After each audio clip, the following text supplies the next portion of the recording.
बिस्मिल्लाहिर्रहमानिर्रहीम। अज़ीज़ तलबा तलबात अस्सलाम वालेकुम। मैं प्रोफेसर मुशर्रफ आपसे मुखातिब हूँ। हमारा आज का लेक्चर है साल अव्वल की नज़म नंबर 12 लोकल बस। मज़ाही अंदाज में नज़म है। पहले बात समझ लीजिए, लोकल बस होती क्या है।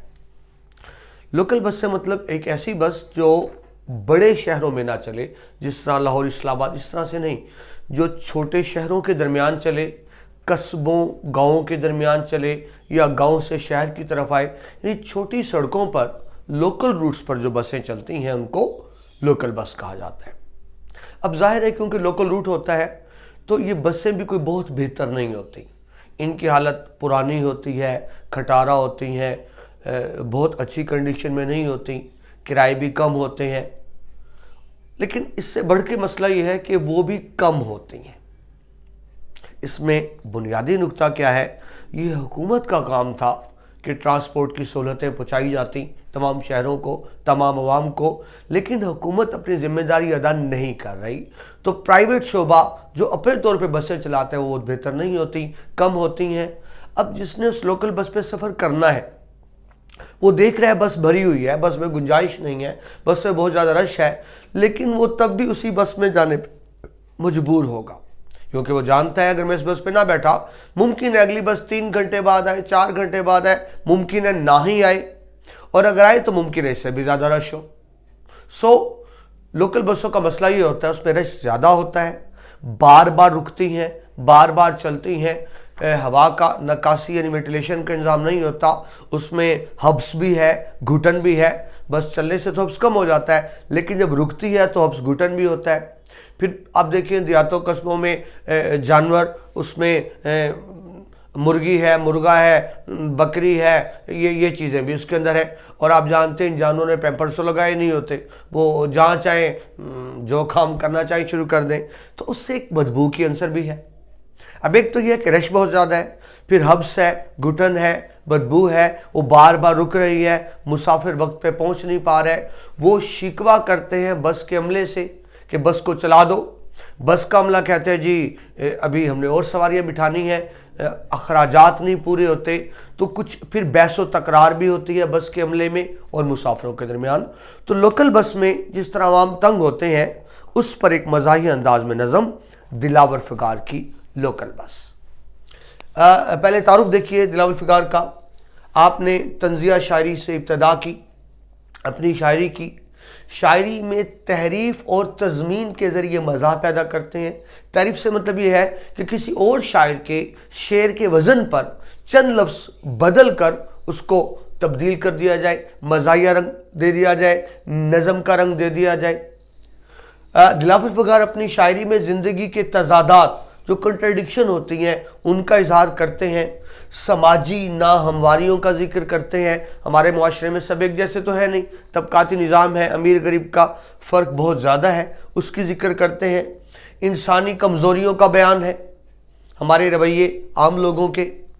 आपके शेरी मजमूए हैं जिनमें चंद जो ज़्यादा मारूफ हुए, सितम ज़रीफ़ियाँ हैं, हादसात, आदाबर्स, उंगलियाँ फिगार अपनी और मतला अर्स है। ये आपके शेरी मजमूए हैं। ये तो तारुफ हुआ दिलावर फिगार का, उर्दू मज़ाक का एक बड़ा नाम। नज़म देखिए, जिस तरह भी आपको बताया, ज़राए आमदोरफ्त में सहूलियात का फुकदान, कमी, ये ट्रांसपोर्ट कम है, मुसाफिर ज़्यादा है, तो एक अजीब सूरत हाल होती है मुसाफिरों के हवाले से। मुसाफिरों की बेबसी है, बेचारगी है, वो क्या करें, उसी बस में बैठने पर मजबूर है, दूसरी बस है नहीं है, लेकिन उसके अंदर बड़ा तकलीफ दह सफ़र होता है, सीट्स नहीं मिल रही, अभी आपसे उसकी बदबू है, बार बार बस का रुकना है, और फिर वो बसें हादसात का शिकार होती हैं बहुत ज़्यादा। अब देखिए जब बस बार बार रुकेगी तो टाइम ज़्यादा लगेगा, फिर उस टाइम की कमी को पूरा करने के लिए वो तेज़ दौड़ाते हैं, जिससे अक्सर हादसात भी हो जाते हैं, जानें भी चली जाती हैं। एक मज़ाहनिगार लिखते हैं कि कितनी अजीब बात है, जब हम बस का टिकट खरीदते हैं उस पर लिखा होता है नाकाबिले इंतकाल, यानी नॉट ट्रांसफरेबल, नाकाबिले इंतकाल, लेकिन बस के मुसाफिर नाकाबिले इंतकाल टिकट खरीद कर भी उसमें इंतकाल कर जाते हैं। ये सूरत हाल है। और फिर अब देखिए बसों की शक्ल देखिए, अल्लाह माफ़ करे, वो जिस तरह मैयत का ताबूत होता है उस शक्ल की वैसे ही डर सा लगता है उसकी शक्ल सूरत को देखकर, गोया जिंदा ही उसमें ताबूत में उतार दिया गया है। बस में हब्स है, घुटन है, बस बार बार रुक रही है, मुसाफिर ताखीर का शिकार हो रहे हैं, मुसाफिरों और बस के अमले में तकरार हो रही है, बहस हो रही है। किस बात पे? मुसाफिर कहते हैं बस चला दो, वो कहते हैं मैं भी नहीं चलाऊंगा, तो एक बहस चलती है। कंडक्टर की हठधर्मी, वो अपनी बात पे अड़ा हुआ है और उसकी सोच की कासी है, ब्लैकमेल कर रहे होते हैं। वो भी जानते हैं कि अगर मुसाफिर को हम उतार देंगे इसके पास कोई दूसरा रास्ता नहीं है, ये मजबूर है इस बस में सफ़र करने के लिए। तो बस का अमला भी मुसाफिर की मजबूरियों का नाजायज़ फ़ायदा उठाता है, ये हकीकत है। और शायद किसी तक ये भी हकीकत है कि बस का अमला ये कहते हैं कि अखराजात बहुत ज़्यादा है, हमारा खर्चा नहीं पूरा होता। तो एक लिहाज से शायद वो भी अपनी जगह सच्चे हों बस वाले, मुसाफिर अपनी जगह सच्चे हैं, तो फिर कसूर किसका है? जैसा पहले आप उसकी, ये कसूर हुकूमत का है। हुकूमत का काम था कि ट्रांसपोर्ट की सहूलियात मुहैया करना, जो मुहैया नहीं की गई। इस नज़म का माखिज़ है जी आपकी किताब मतला अर्ज है, उसमें से ये नज़म ली गई। लोकल बस जिसका असल नाम है कराची की बस, यानी कराची की बस के नाम से ये नज़म शामिल है, लेकिन यहाँ पर इसका नाम लोकल बस रखा है। मैं लिख दूं, इसका मतला अर्ज है तो माखिज़ हो गया। नज़म का असल नाम है या कराची की बस, जिसमें से ये चंद अशार लिए गए।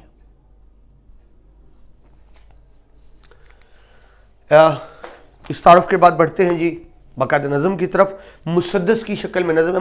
मुसद्दस आप जानते हैं जिसमें 3 शेर या 6 मिसरे हों, तो मुसद्दस की शक्ल में बंद है, 3 बंद हैं। बस में लटक रहा था कोई हार की तरह, कोई पड़ा था साया दीवार की तरह, सहमा हुआ था कोई गुनहगार की तरह, कोई फंसा था मुर्गे गिरफ्तार की तरह, महरूम हो गया था कोई एक पाँव से, जूता बदल गया था किसी का खड़ाओं से। जी, बस में लटक रहा था कोई हार की तरफ। अब एक एक लफ्ज़ की तरफ देखिए बस क्योंकि बार बार रुक रही है, उसमें रश ज़्यादा है, धक्के लग रहे हैं, बस आगे पीछे भी चल रही है, सड़कें खराब हैं, बस खराब है, वो ऊपर नीचे भी चल रही है, इंजन पुराना है, वो दाएं बाएं भी चल रही है, यानी कांप रही है, तो दाएं बाएं भी चल रही है, ऊपर नीचे भी, आगे पीछे भी, तो उसमें बैलेंस बरकरार करना मुश्किल हो जाता है। फिर अचानक ब्रेक लगाना छोड़ना, तो आप जानते हैं कि बस की छत के ऊपर एक पाइप सा होता है, तो लोग यूं पाइप को पकड़ के खड़े होते हैं अपना बैलेंस बरकरार रखने के लिए कि गिर ना जाए। तो लगता यूं है कि उन्होंने बस को नहीं पकड़ा हुआ बल्कि बस के साथ लटके हुए हैं। जिस तरह आपके कमरे में फानूस या पंखा लटका होता है, तो कुछ ऐसी कैफियत होती है मुसाफिरों की, लगता है बस के साथ लटके हुए हैं। बस में लटक रहा था कोई हार की तरह, कोई पड़ा था साया दीवार की तरह। साया दीवार, ये बिल्कुल आप देखें इंसान कोने में नहीं घुस सकता, लेकिन साया कोने में घुस जाता है। तो मुसाफिर यूं बैठे हैं बस में, गोया कोने में घुसे हुए हैं। किस तरह से घुसे हुए हैं? 3 सीट है, उसमें 4 लोग बैठे हैं, 5 लोग बैठे हैं, तो यूं लगता है वो घुसे ही हुए हैं कोनों के अंदर। बिल्कुल सहमा हुआ था कोई गुनहगार की तरह। इंसान गुनाह करता है तो डर खौफ होता है सजा मिलने का, कुछ ऐसा ही लगता है गोया कि मुसाफिर डरे हुए हैं। क्या गुनाह हुआ उनसे, क्या जुर्म हुआ? उस बस में बैठना उनका जुर्म था। वो क्यों बैठे बस में? लेकिन वही उर्दू में आपने मुहावरा जानते हैं, मरता क्या ना करता। अब जिसने आना है कस्बे देहात से, उसके पास कोई जरिया और है भी नहीं, तो उसने उसी बस में बैठना है। वो जानता है इस बस में हादसा भी हो सकता है, एक्सीडेंट भी हो सकता है, जान भी जा सकती है, जख्मी भी हो सकता हूँ, इसमें बदबू भी होगी, स्मेल पसीना भी होगा, लेकिन वो क्या करे? वो इसी बस में बैठने पे मजबूर है, लेकिन डरा जरूर हुआ है। जिंदगी सबको प्यारी होती है। सहमा हुआ था कोई गुनहगार की तरह, कोई फंसा था मुर्गे गिरफ्तार की तरह। मुर्ग कहते हैं परिंदे को। जब परिंदे को आप पिंजरे में कैद करते हैं, वो फड़फड़ाता है, तो उस तरफ इशारा कि वो ऐसा ही कुछ हालत है मुसाफिरों की, गोया फड़फड़ा रहे हैं वो बहुत ज्यादा उसके अंदर। महरूम हो गया था कोई एक पांव से, जूता बदल गया था किसी का खड़ाओं से। यानी रश में किसी ने पीछे धक्का दिया तो किसी के पांव का जूता उतर गया। अब जब वो दोबारा जूता पांव डालेगा जूते में तो वो पाँव किसी और के जूते में चला जाएगा। ये बहुत मुश्किल है उस गरीब का जूता मिल जाए। जो एक दफ़ा गया तो सो गया, वो धक्के लग लग के वो जूता आगे से आगे कहीं चला जाएगा। ये भी मुमकिन है दरवाज़ा खुले तो वो जूता कोई नीचे गिरा दे, यानी बहुत मुश्किल हो जाता है जूता उतर जाए तो उसको ढूंढना, रश इस कदर ज़्यादा होता है। तो ये तो अजीज़ तलबा लफ्ज़ी मफ़हूम हमने देखा। अब एक एक लाइन की शक्ल में देखें आप, 3 अशार हैं, उनका मफ़हूम 3 लाइनों में मैंने बयान किया। पहले बंद का मफ़हूम, लोकल बस में सवार लोग हार की तरह लटके होते हैं और साया दीवार की तरह कोनों में घुसे होते हैं। दूसरा शेर देखिए, मुसाफिर किसी मुमकिना हादसे से खौफजदा भी हैं और कैदी परिंदों की मानद बेबसी का शिकार भी हैं। तीसरा शेर देखिए, अगर भीड़ के सबब किसी के पांव से जूता निकल जाए तो फिर रश के बायस उसका मिलना नामुमकिन है, जूता नहीं मिलता। और कोई खड़ाऊं लिखा हुआ है, खड़ाऊं कहते हैं पुरानी सी चप्पल को, वो गरीब को पुरानी घटिया चप्पल पहन के आना पड़ता है, अपना जूता उसका नहीं मिलता। हवाले के अशार देखिए, बस में खड़े रहो जो मेरे खैर खा हो, बस में खड़े रहो जो मेरे खैर खा हो, देखो मुझे जो दीदाए इबरत निगाह हो। रेबियर्स की ये आप ही का शेर है, दिलावर फगार का, ये इसमें उन्होंने तहरीफ की है। शेर तो बड़ा खूबसूरत है, मेरी सुनो जो गोश नसीहत नवेश है, देखो मुझे जो दीदाए इबरत निगाह हो, लेकिन उन्होंने उसकी पैरोडी बना दी, बस में खड़े रहो जो मेरे खैर खा हो, देखो मुझे जो दीदाए इबरत निगाह हो। ये इन्हीं का शेर था दिलावर फगार का। आगे मैंने ज़मीर जाफरी साहब का शेर लिखा, वो क्या कहते हैं, वो कहते हैं, न गुंजाइश को देख इसमें न तू मर्दम शुमारी कर, न गुंजाइश को देख इसमें न तू मर्दम शुमारी कर, लगोटी कस खुदा का नाम ले घुस जा सवारी कर। वो क्या कह रहे हो, मुसाफिर के पास कोई रास्ता है नहीं, वो जानता है बस में रश है। अच्छा, इसमें आप लिख सकते हैं तशरी में, खुलासा गुंजाइश नहीं होती, इनकी आदत होती है कंडक्टर्स की, वो कहेंगे जरा आप आ जाओ बस खाली है, मुसाफिर जाएगा बस तो भरी हुई है। अब वो कंडक्टर को ड्रामा करेगा कि जनाब ये अगले स्टेशन पे सवारियां उतर जाएंगी, बस खाली हो जाएगी।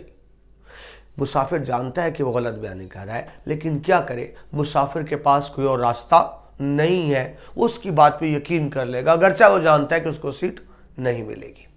एक और शेर देखिए, अबस गिनने की ये कोशिश, अबस फजूल, अबस गिनने की ये कोशिश कि है कितने नफूस इसमें, नफूस इंसान, आप गिन नहीं सकते, बस में से ज्यादा लोग होते हैं, गिनती नामुमकिन है। अबस गिनने की ये कोशिश क्या है कितने नफूस इसमें कि निकलेगा जरा तू देख तेरा भी जलूस इसमें।